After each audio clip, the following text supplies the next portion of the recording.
নমস্কার সকলেই ভালো আছেন। মালিকের অশেষ কৃপায় আমরাও ভালো আছি। তো আপনাদের দেখানো চেষ্টা করতেছি ঢোল বানানোর তৃতীয় পর্ব, কিভাবে গাছটাকে আসলে কোবানোর পরে ফিনিশিং দেওয়া হয়। এরকম ভিডিও যদি পেতে চান আমাদের সাথে থাকবেন। ভিডিওগুলোকে না টেনে খুব নিখুঁতভাবে দেখতে পারেন। নিখুঁত কাজ করা হয়।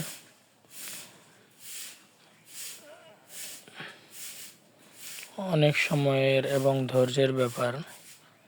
একটা ঢোল শুধু একটা যন্ত্র নয়, অনেক পরিশ্রম এরপর এটি একটি স্বয়ংসম্পূর্ণ যন্ত্র হয়ে ওঠে।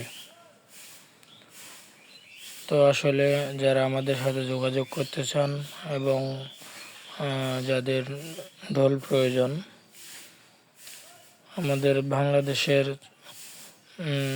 প্রতি প্রান্তে, দেশের যে কোনো প্রান্তে যন্ত্র পাঠানো সম্ভব।